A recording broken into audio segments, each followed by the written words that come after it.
yesterday. It's good to see you again. If you weren't, what's relevant about me, perhaps, is that I am from Buffalo, New York.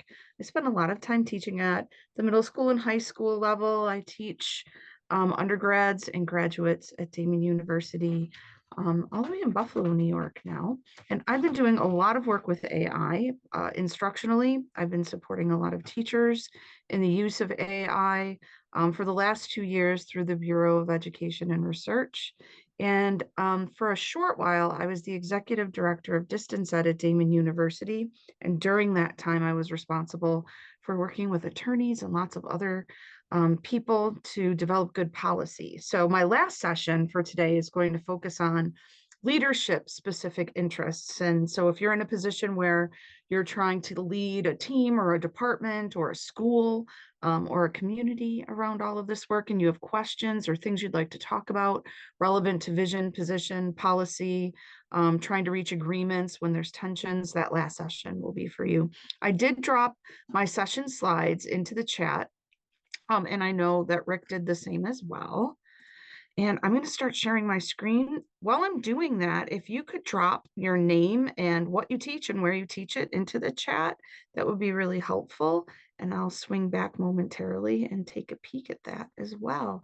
This session is really all about being able, hold on one second. I'm going to go into the chat myself.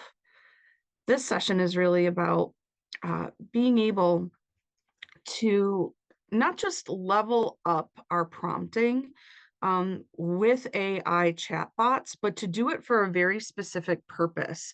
Oftentimes, when I'm working with ELA or English teachers, the real reason why they want to use AI is to actually be able to assess and provide better feedback on their students' work.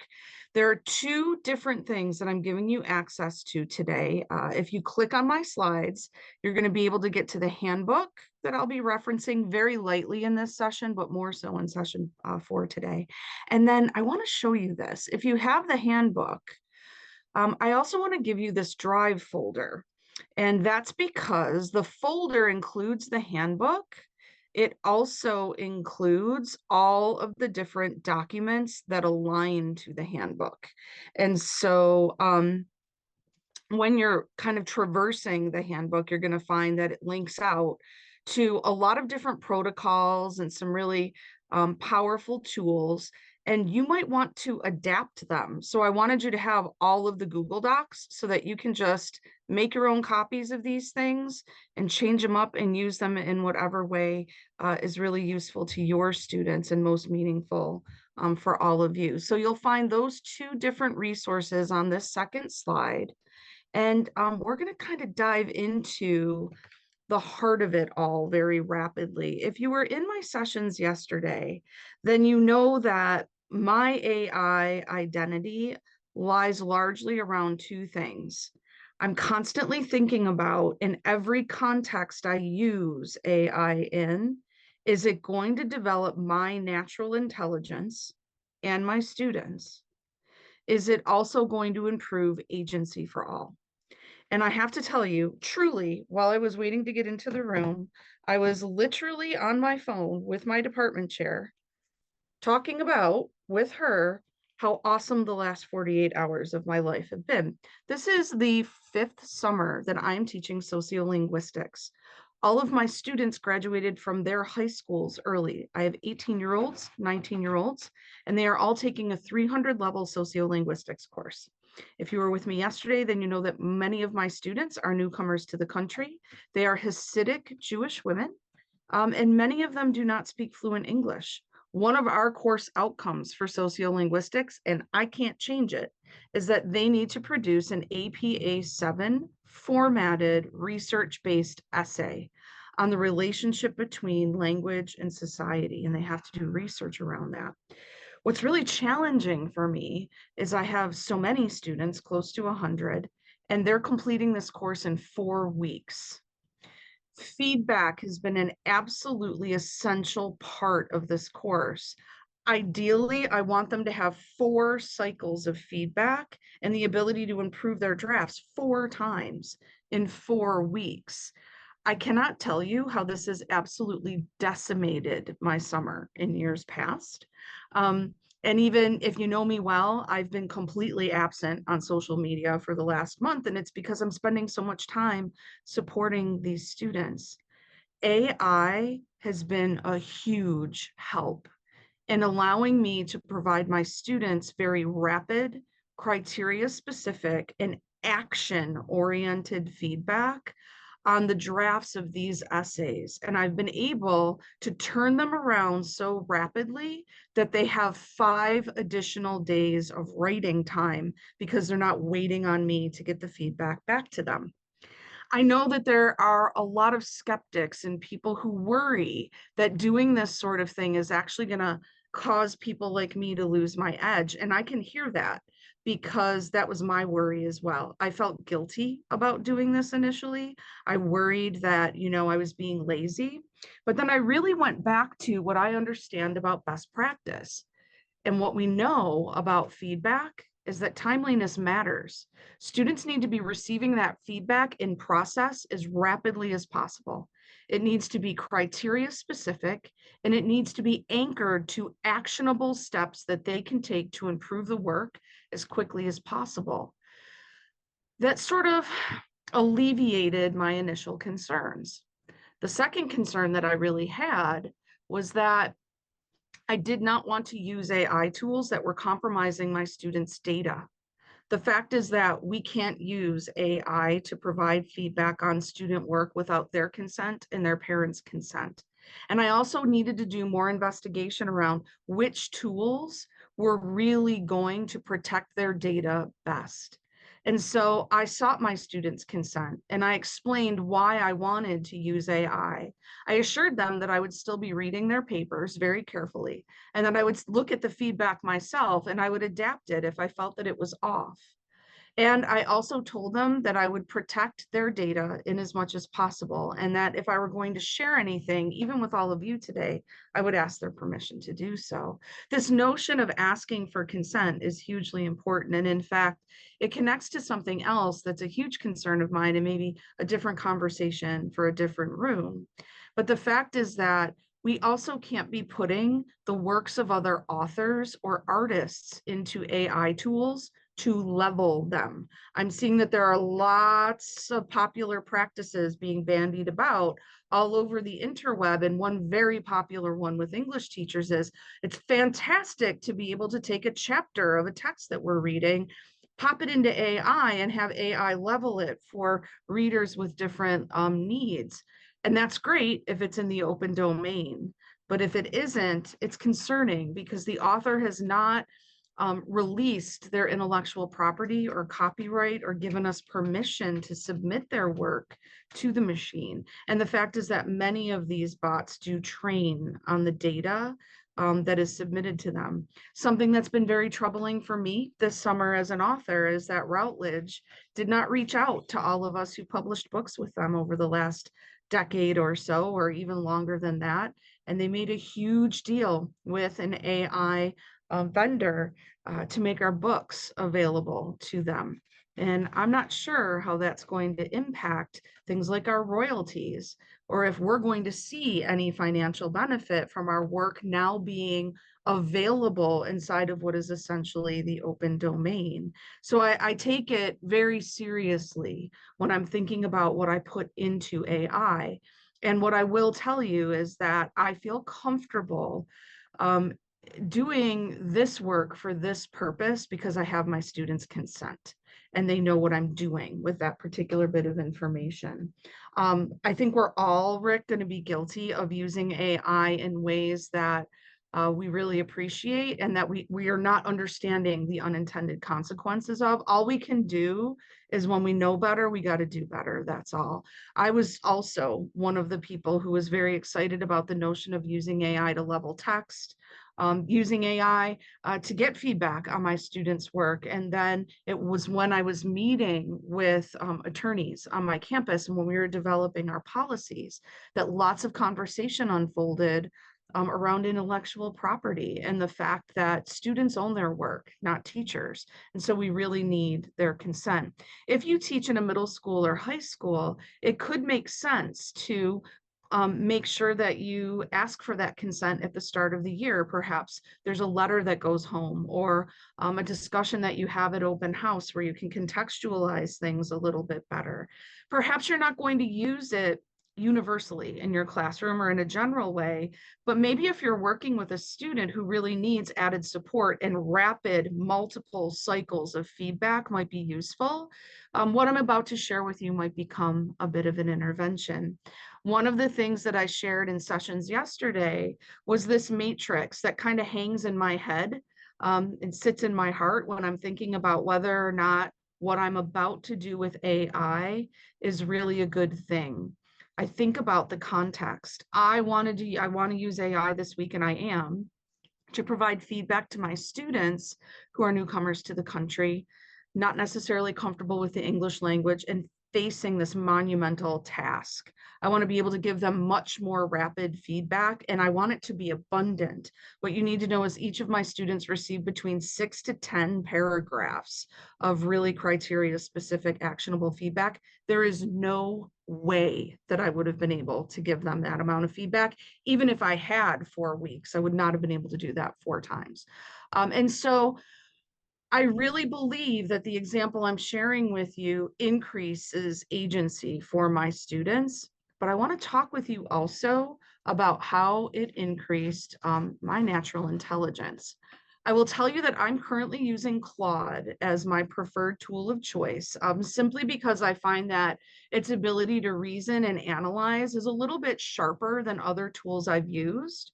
One thing that I would encourage you to do is to take the protocol and the idea that I'm about to share with you and try it in different chatbots and see how they differ in terms of their output. Again, I really value Claude because it does not train on user data by default. I don't need to select it in my settings. I just know that that's not happening. Claude is also supposedly a little more consistent with its outputs. There's less of a risk of hallucinations, and Claude can handle really heavy input. So when I am attaching student drafts that are many, many pages long, it's handling it just fine. If you look at the bottom of this slide, you'll see that there are some other tools that have different considerations and benefits. And depending on what I need, I'm not using Claude exclusively, but for the purposes of this project and providing feedback on student work, I'm finding that it's very helpful. So what we're talking about today is a more complex sort of prompt crafting. And if any of you were in Rebecca Odell's sessions or you're a fan of her work as I am, then you know that Rebecca is the queen of mentor texts. And what I'm giving you today is a mentor text for prompting ChatGPT or Claude or Gemini or any other tool. This is exactly how I have been prompting Claude this week to provide feedback on my students' work. Let's take a look at what I'm doing in the first paragraph. If you take a look at that first paragraph, I'm starting with this directive. Analyze my feedback style and writing voice in this writing sample.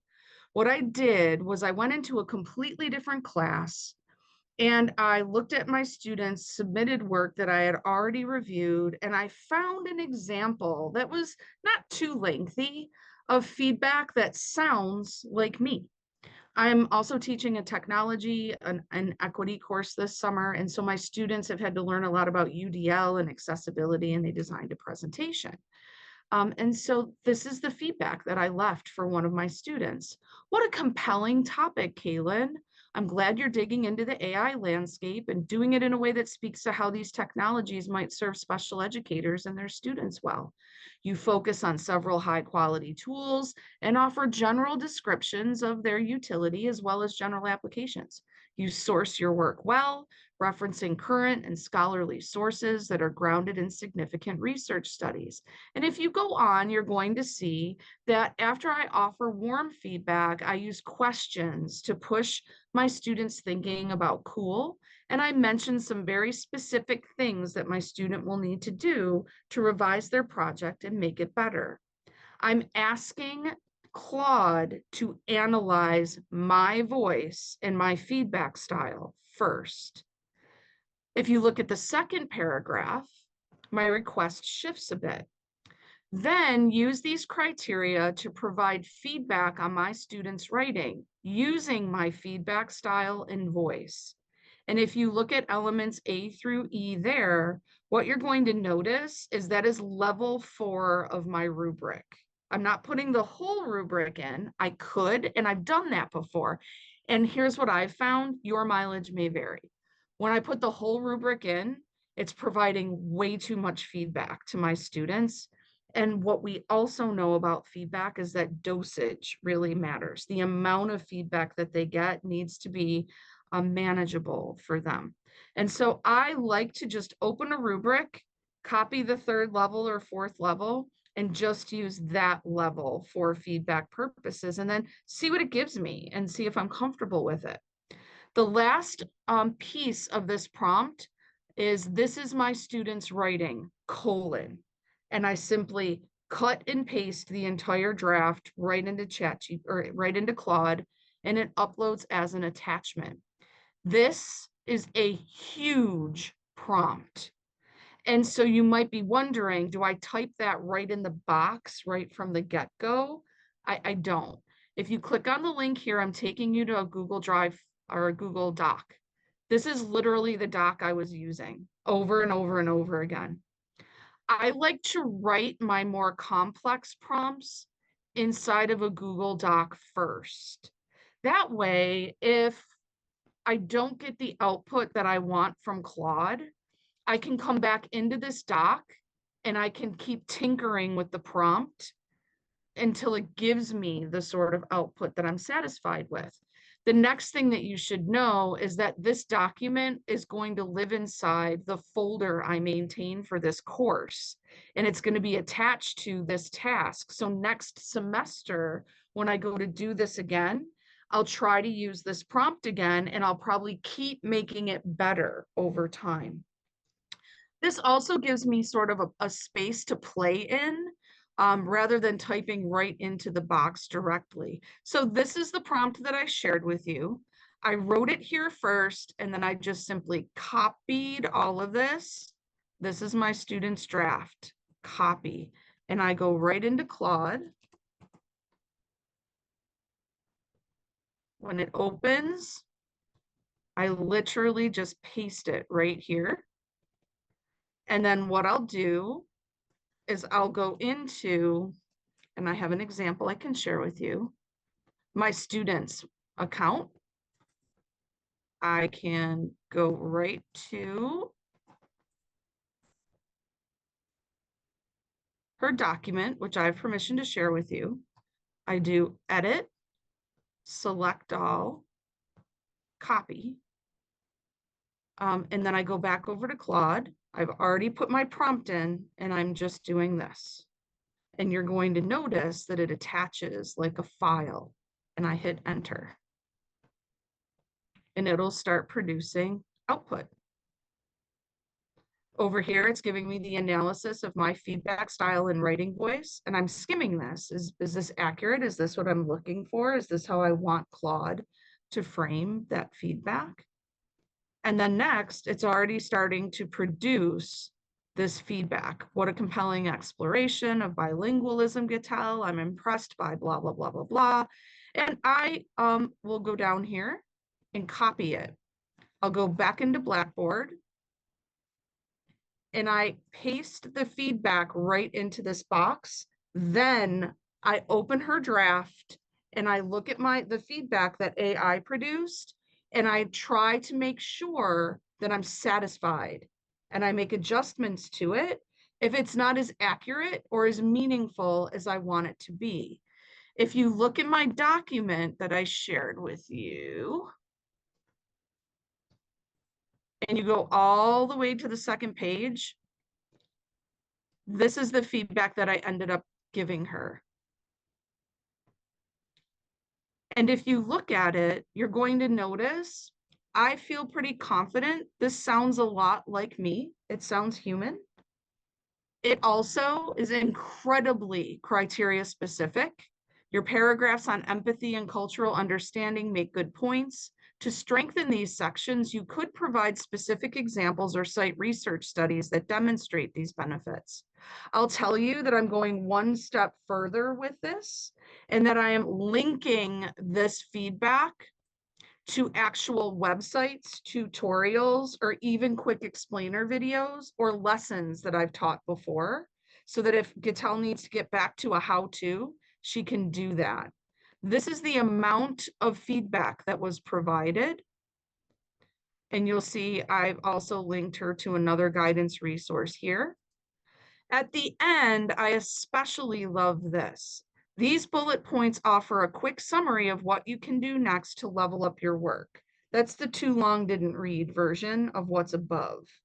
And it gives a nice, tight summary. It ends with, please make office hours, an office hours appointment if you would like to workshop this together this week. What's really interesting is that I am finding that the machine is defatigable, and I am not. There is no way I would offer this amount of feedback to 100 writers, not even once, let alone 4 times in an entire 4-week course. The other thing that's really interesting, if you look at this right here, I'm learning lots of things, and this is what I learned this morning.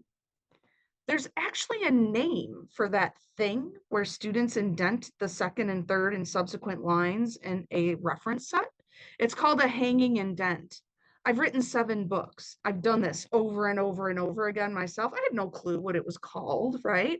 And that's what I'm also loving about this. So much of what I'm learning from the machine is helping me get substantially better at analyzing my student work, understanding different things, and having an awareness of elements of their work and ways to improve that I didn't have before.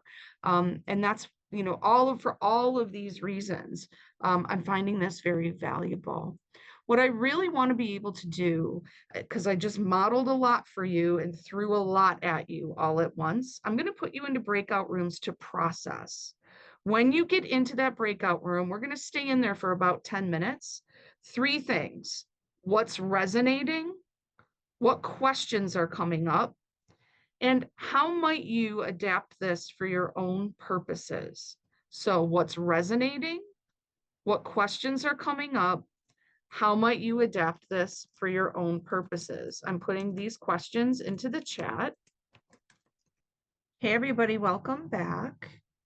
One of the conversations that I had in one of the breakout rooms it was a place where I shared something that I plan to try next after my students submit their revisions based on this feedback. So each of them has received this abundant feedback. They're going to have until September 3rd to revise their drafts.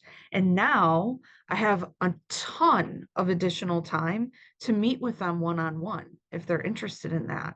I've never offered that before at this stage in the semester because I've been buried in assessment and grading at the same time that a new semester is about to begin. So I'm trying to design my syllabi and opening weeks of 2 additional courses.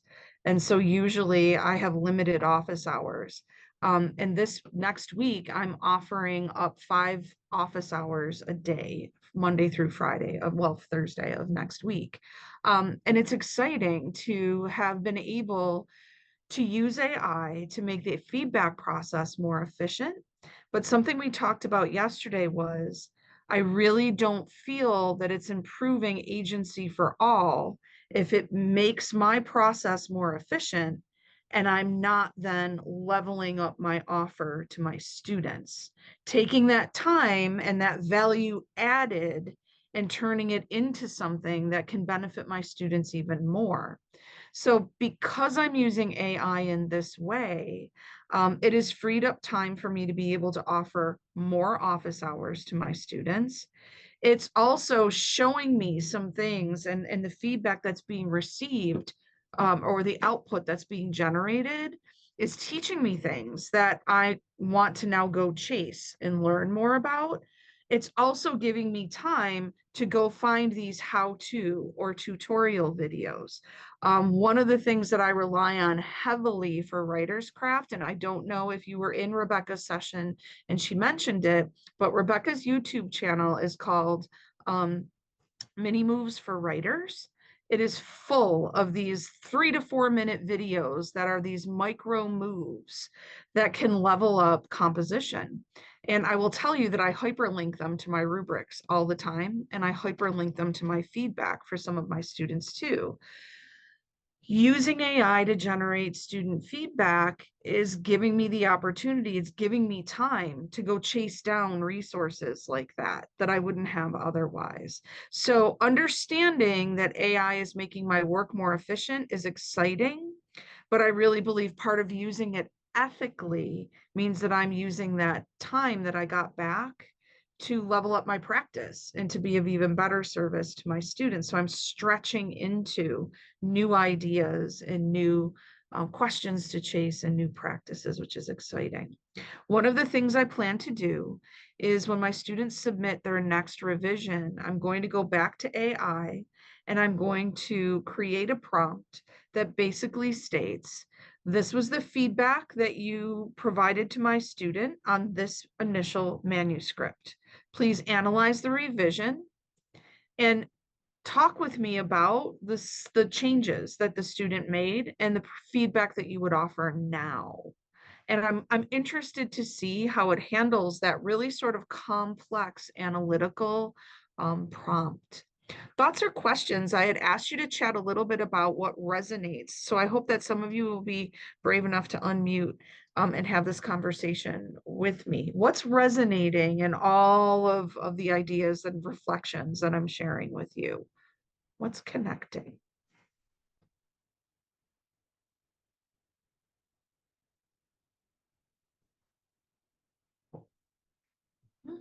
I think I would love to be just freed up more to meet with students individually.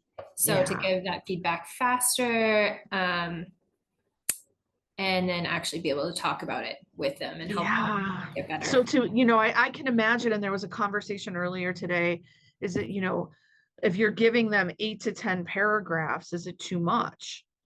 And my response to that, if you weren't in the room, was that my students are telling me that it isn't too much because what they're appreciating is the action statement. This is the feedback I'm giving you, and this is what you can do to be responsive to that feedback. That's making it very manageable for them. Where I think if I just illuminated issues and didn't give them a direct how-to, it would feel very overwhelming. But more importantly, I'm going to put out a course announcement this evening. All of the papers are due at sundown today. And so I plan to extend an announcement to the class that says, as you're reviewing your feedback, take note of things that are confusing to you. Drop me an email or make an office hour and we can actually talk that through. I never would have had time to do this before. So that is exciting. Anyone else, things that are resonating? How about questions? Oh yeah, go ahead. Have you been able to compare the students' work? Say, for example, they submitted one piece and you gave that feedback, and then they submitted another. Do you know if the AI has to compare the same page? Do you want me to compose that prompt right in front of you? I haven't done it yet, but I can do it really quick. I'm going to share my screen again, and I'm in this same doc that we were working in for complex prompting. So we'll go here. Can you see it? It says it's just the draft that I was working in before. Let me know if you don't see it on your end. But what I might do, I'm going to go way down below. I might compose something like this. Analyze your initial feedback to my student on this draft. And that's why I find it so important to work in Google Docs. I have to go over here and I will have to go into this box, right? I will have to copy this feedback and I'll come back over here. Actually, I'm doing the draft, so I would go here first. I'm going to go into her Google Doc on this draft and I'll do edit, select all, right click, copy. And I'm just going to put the whole draft in there. And then I'm going to say on this draft, so it was analyze your initial feedback to my student on this draft. And I'm telling you, it can be this messy and it's handling it just fine. It's ignoring the gaps in the lines and all of that. And then I'll say, then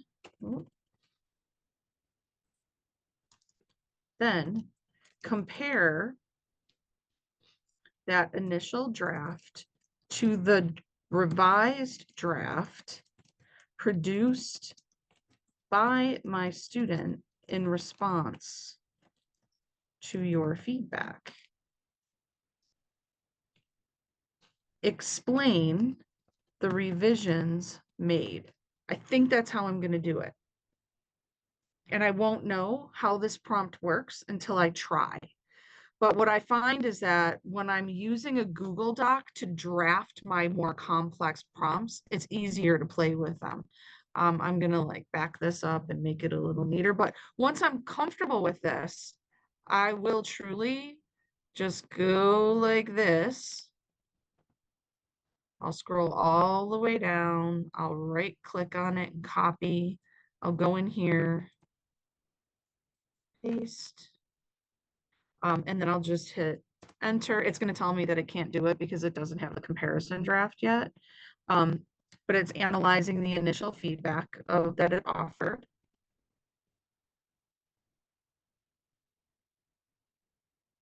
Yeah, it needs to see the revised draft. Once you provide the revised draft, I'll be happy to analyze the changes and discuss how they align with the feedback provided. And this will allow us to see how the student incorporated the suggestions and how the essay has evolved. So hold on 1 minute. I know a way I could demonstrate this for you. Copy, and I'm going to go to Claude again.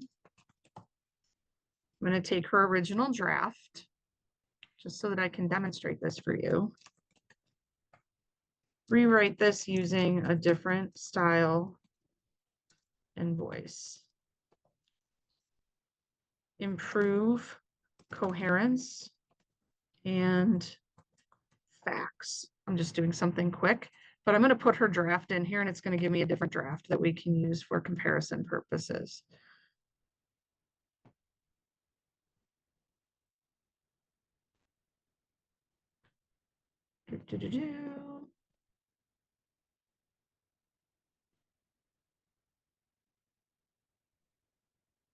So there we go.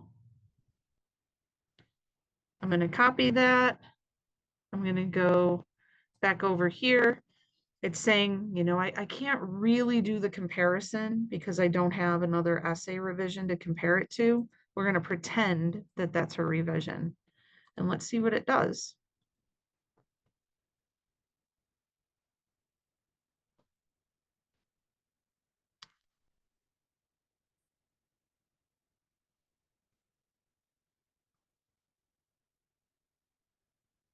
I'll copy this. If you're looking, I think you're going to note it's offering me a very robust analysis of shifts in overall structure and tone, content enhancements, linguistic focus, the scholarly approach that was taken, and it's recommending new areas of improvement here.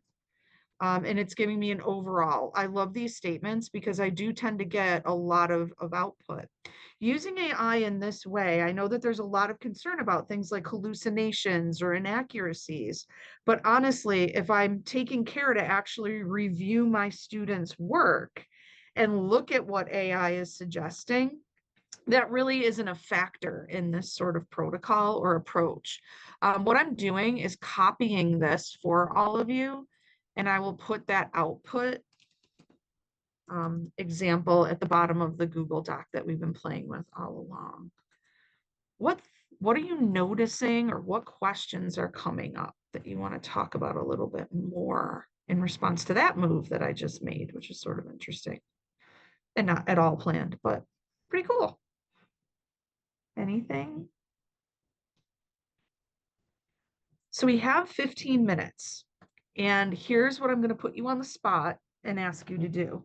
I want you to take this complex prompting Google Doc that I've been sharing with you and kind of workshopping in, this one right here.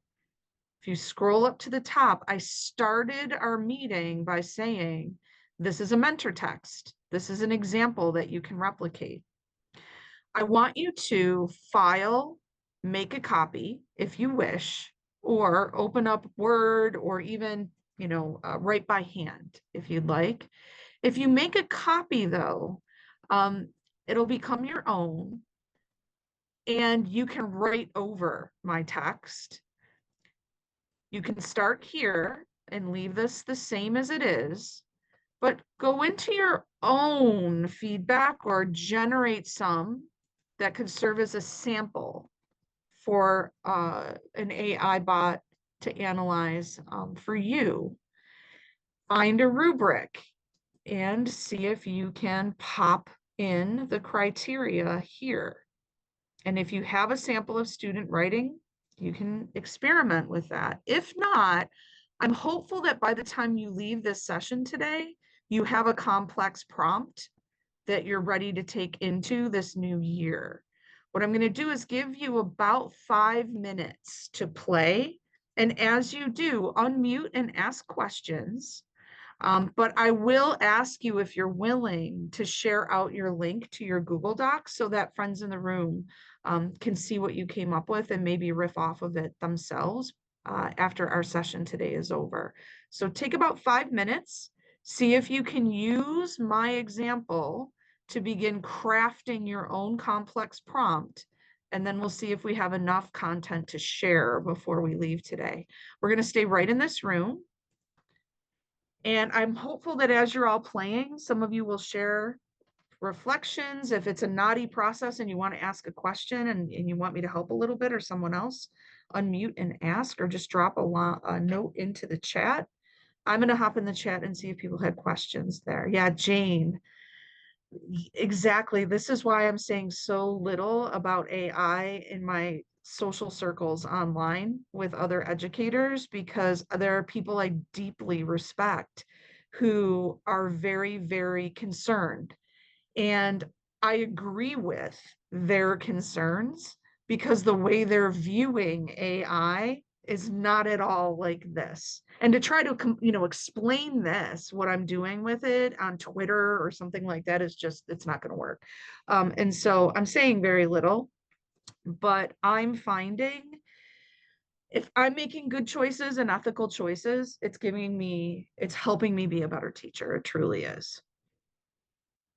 There are lots of people who are not going to use it that way, though. So I understand the concerns.